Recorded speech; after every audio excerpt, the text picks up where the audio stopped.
of repealing the gasoline tax increase. Leading the charge in the campaign, of course, to end the gas tax is DeMaio, who's here to tell us a little bit more about the progress. Okay, so what's the tally? Good morning. Nice to see you.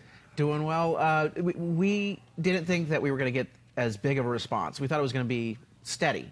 But you would have thought that Jimmy Carter was president again. 1974? 3-hour gas lines. Wow. So we had one in Encinitas, we had one up in Carlsbad. I broadcasted live yesterday from the Carlsbad location, and the line went all the way to the 5 freeway, 3 hours long, and we got over 3,000 signatures from the 2 locations. And think about that, you know, if you only have like 12 pumps and, you know, it takes 3 minutes to gas up, that's a lot of folks showing up. And we did it because obviously we're trying to raise awareness that the petition to repeal the gas tax and car tax is underway, and we're getting our last signatures now. But we also wanted to illustrate the impact of state taxes, mandates, and fees on the average driver for a gallon of gas. Because if you eliminate state taxes, mandates, and fees, we would have $1.99 gas per gallon every day, 365 days a year. Let that sink in about how much money you're spending. Repeat that, because that bears repeating. If you get rid of California's state taxes, mandates, and fees, the price of a gallon of gas would be $1.99 every day of the year. And so, you know, when people say, oh, you know, when was the last time, you know, we had $1.99 gas in California? And some people say the 90s, the 80s. I'm like, yeah. The last time we had $1.99 gas in California is when we went across the border to Arizona yesterday, filled up and came back. It's the state taxes, mandates, and fees. So the cost of this gas tax is significant. Then on top of that, there's the issue of fraud.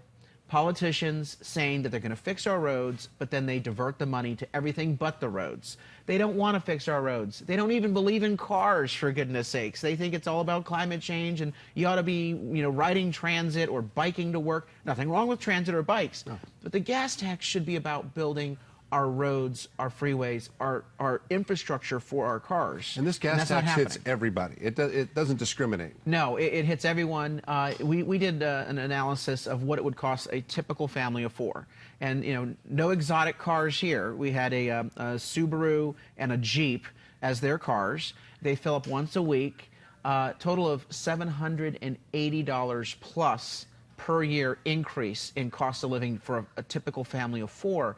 And this is crushing families. They don't have this extra money lying around. And it would be one thing if the money was actually fixing our roads, but we already have the 2nd highest gas tax in the nation before this increase. This now gives us the highest gas tax in the country, but we have the worst roads. Because the politicians lie, they divert the money, they spend it on everything but roads. And that's the frustrating part and the reason why we need to roll back the tax increase and then go back to the original funds and mandate that all of those go back into the roads. Okay, let's talk a little bit about that, because rolling back the funds is one thing. Mandating that the funds be used for roads, how difficult is that going to... I mean, can we actually do that? Can voters actually force Sacramento to do exactly what you're saying? Right, and that's why we've seen this as a multi-phase campaign. Phase 1, we're already basically done with, and that is the recall of the state senator who cast the deciding vote. Right. We got that wrapped up over the summertime. Then we went to Phase 2, which is roll back the gas tax and car tax and make sure that it never happens again without a public vote. Phase 3 is then going to the existing gas tax monies that we already pay and mandating that all those monies go into the roads. We are doing this very disciplined because we know that it has to be grassroots oriented. It has to be individuals working together to make this change happen. And that's why we've broken it down into the 3 phases of the campaign. And we are astonishing the politicians up in Sacramento. They never thought we'd get the recall done. They never thought we'd get the repeal done. And now they're saying, what do you mean? You're going to force us to put the money in the roads? That's awful. We have to stop this. What they hate more than losing the extra gas tax is us forcing them to spend the existing gas tax on the roads. That's what we're up against, and that's why this is so important for us to continue to work forward. But our state legislators need to go to France to check out the grapes in France, to have, you know, make sure that they're compatible with California grapes. You know what, Carlos? They need to go to prison. These people have lied. They've committed fraud. In any other industry, if you tell people, give me this money and I will give you this service, and you don't provide it, it's called consumer fraud.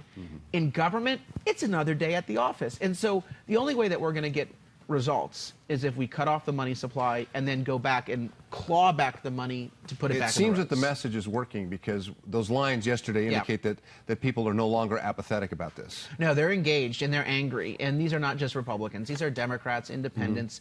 These are all socioeconomic groups. I've talked to Latinos who are in the trucking industry, the service delivery industry, and they say they don't have the money for this.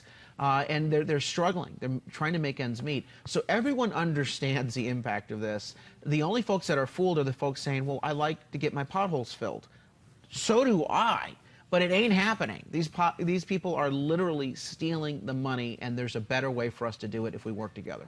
All right. So, is the governor involved? What is he doing? Because I know that there have been some pushes to get some things changed on the legislation. Yeah, the governor at first dismissed the effort, thinking it was just a bunch of grassroots people not going anywhere. Then when we finally announced we have 500,000 signatures out of the 584,000 needed, and that we're going to get done in the next couple of weeks, he then said that he was going to take his campaign war chest and defeat us at the polls. I say, Governor Brown, bring it on.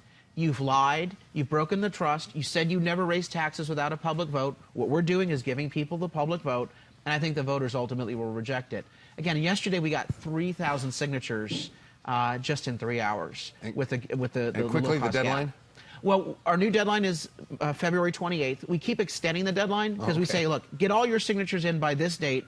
We then count them, and if we're short, we say, all right, the next deadline is but X. Okay. We're talking a couple weeks from now. If people want to sign online, they can go to KUSI.com or stopthecartax.org. All right, we'll link to that very website. Okay, thanks very much, Carl. Thanks so much. Appreciate the update. All right. Good luck.